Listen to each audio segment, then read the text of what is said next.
হরে কৃষ্ণ, জয় রাধে। তো আমরা এখন চলে আসলাম চট্টগ্রাম ইস্কন মন্দির।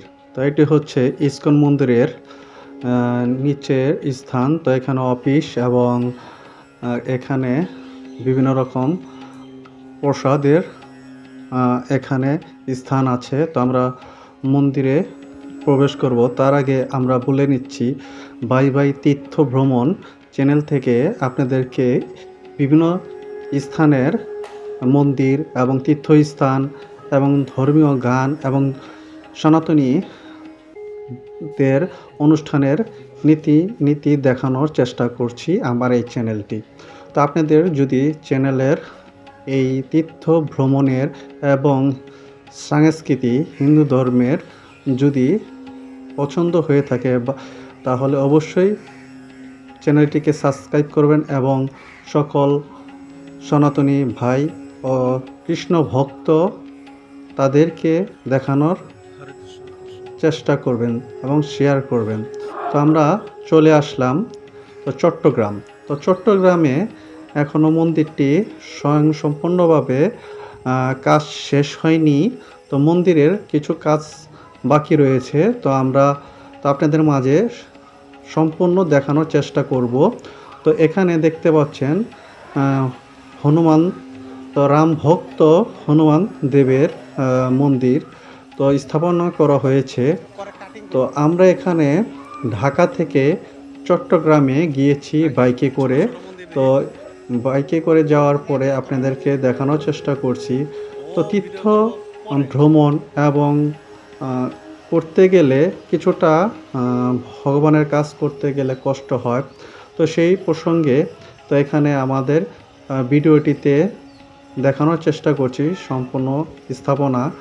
তো আপনারা দেখতে থাকুন। তো এই হচ্ছে মন্দিরের দ্বিতীয় ফ্লোরের কাজ।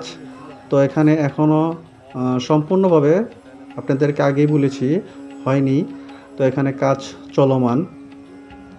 তো আমরা বাহির থেকে ভগবানের যে রূপ দর্শন করে নিলাম। তো আমরা আস্তে আস্তে ভিতরে প্রবেশ করব। আমরা আগে মন্দিরের প্রাকৃতিক সিনারিগুলো সেটি দেখতেছি। তো আমরা দেখানোর চেষ্টা করছি। তো মন্দিরের চারপাশ খুবই সৌন্দর্য, ভগবানের ঘর। তো এ পাশে এখনও কমপ্লিট হয়নি। তো এখানে কাজ চলিতেছে।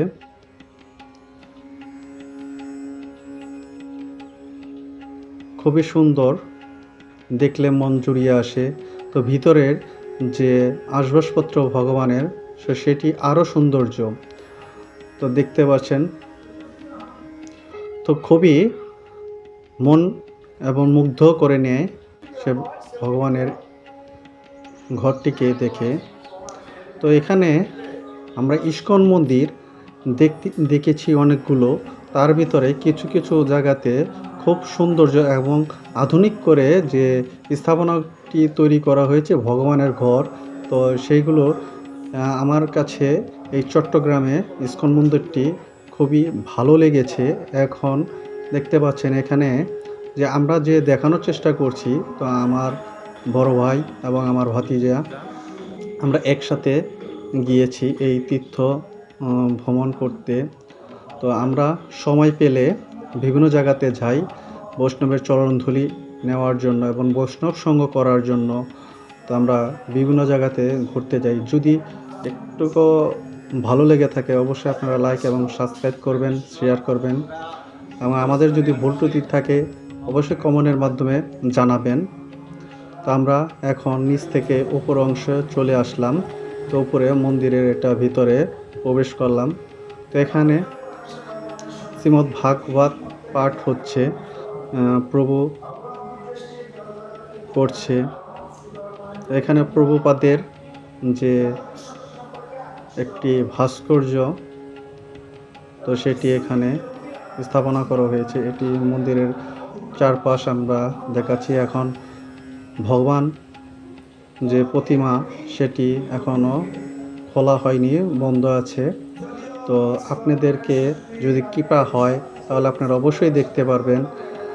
আমরা সে আশায় এখানে কিছুক্ষণ সময় কাটাবো।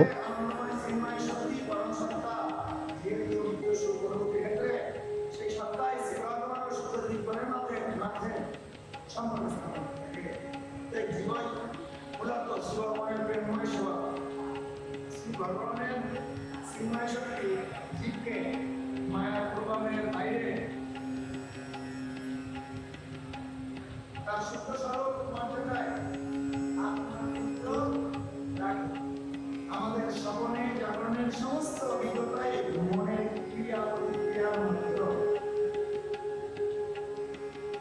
অবশ্য জাগ্রত বলতে আমরা যে সমস্ত কাজকর্ম করে থাকি এগুলো সবাই অধিকতর মূল্যবান, যেহেতু সেগুলো আমাদের স্থায়ী মর্যাদা অভিষিক্ত করে থাকে।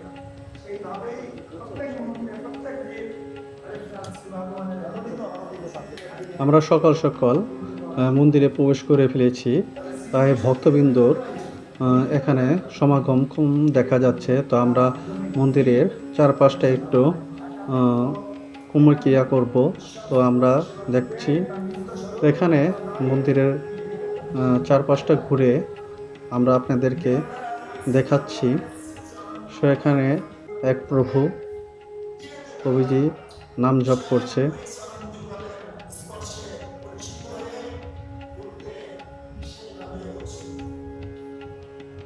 দেখেন এখানে প্রভু তার সখীকে নিয়ে খুবই সৌন্দর্য একটি আর্ট তৈরি করা হয়েছে এখানে, খুবই সুন্দর। তা আরও কি আছে তা আমরা এখনো জানি না, তা আপনাদেরকে দেখানোর চেষ্টা করব। তো ভগবানের কৃপায় আমরা অনেক কিছুই দেখতে পাচ্ছি। তো এক এক জায়গায় গিয়ে আমরা এক এক জিনিস দেখছি। ভগবানের সৌভাগ্য হলে, যদি কৃপা করে, তাহলে ভগবানের দেখা মিলতে পারে। তো এর জন্য ভগবান বলেছে বৈষ্ণব সঙ্গ করতে, ভগবানের নাম করতে, এবং ভগবানের কৃপায় হলে এই কলিযুগে ভগবানকে পাওয়া যেতে পারে, এবং কি তা পাপমোচনও হতে পারে। খুবই সুন্দর আধুনিকভাবে এই মন্দিরটি স্থাপনা করা হয়েছে। তো এখানে যা কিছু দেখতে পাচ্ছেন সবই মার্বেলের বা অত্যাধুনিক প্রযুক্তির এই টাইলসগুলো। তো এখানে তো আমরা এই দিকটি বন্ধ, উপরে ওঠার প্রবেশ করার। তো আমরা আরেক দিক দিয়ে উপরে প্রবেশ করে দেখছি। তো এখানে সোনার রঙের বিভিন্ন দেবদেবতাদের প্রতিমা, তো বিভিন্ন কলামে বিভিন্ন জায়গাতে লাগানো আছে। তো এখানে দেখতে পাচ্ছেন, তো এরকম বিভিন্ন স্থাপনে ভগবানের ছবি এবং বিভিন্ন দেবদেবীদের ছবি এখানে আর্ট করা হয়েছে। তো খুবই সৌন্দর্য দেখতে পাচ্ছেন। তো এখানে আমরা উপর ফ্লোরে এসে পড়েছি। তো উপরে যাওয়ার আর জায়গা নেই, তো প্রবেশ করার সেখানে তালা মারা আছে। তো সেই প্রসঙ্গে আমরা পরে দেখছি। তো এখানে মন্দিরের চারদিকে কি আছে তা আমরা এই ক্যামেরার মাধ্যমে তুলে ধরার চেষ্টা করছি। তো এখানে খুবই সৌন্দর্য, জায়গাগুলো দেখে মন জুড়িয়ে আসে। তো এখানে দেখতে পাচ্ছেন সম্ভবত নৃসিংহ দেবতা এখানে। তো সকল দেবদেবতাদের, তো বিভিন্ন দেবদেবতাদের এখানে স্থাপনা করা হয়েছে।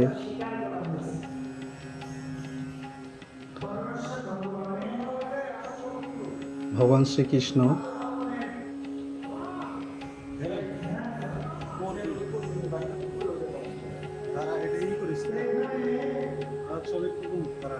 এখানে জানালাগুলো খুব সৌন্দর্য করে তৈরি করা হয়েছে, এবং এখানে ভিতরে চারপাশে সিসি ক্যামেরা লাগানো আছে। তো এটাকে মনিটরিং করার জন্য। তো এখানে ভগবান এবং তার সকল দেবদেবতাদের প্রতিমা। হরে কৃষ্ণ, জয় রাধে। অবশেষে প্রভুর দেখা মিলল। তো আপনাদের দেখা মিলল। তো ভেবেছিলাম তো এখান থেকে বের হয়ে আবার আমাদের অন্য স্থানে গন্তব্য ফিরে আসব। তো অবশেষে প্রভুর দেখা মিলল, তো মনের আশা পূরণ হলো। তো আপনাদেরকেও দেখাতে পেরেছি তো প্রভুকে। তো এখানে প্রভু আমাদের আশা পূরণ করুক সকলের। জয় গুরু, জয় রাধে, জয় শ্রীকৃষ্ণ, রাধে রাধে। তো ভগবান সকলের আশা মনোবাঞ্ছনা পূর্ণ করুক। এবং আমার এই ভিডিওটি যদি ভালো লেগে থাকে অবশ্যই সকল কৃষ্ণ ভক্ত মা এবং ভাইদের প্রভুদের সকলের শেয়ার দেখানোর জন্য শেয়ার করবেন অবশ্যই।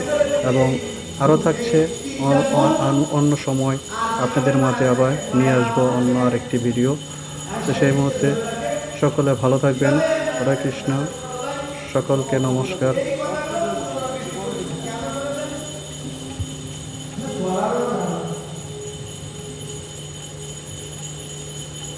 যে কারণ এই যে কলিযুগে আমরা সেকেন্ডে আমরা মায়ার পবিত্র অন্ধকারে আমরা প্রবেশ করি।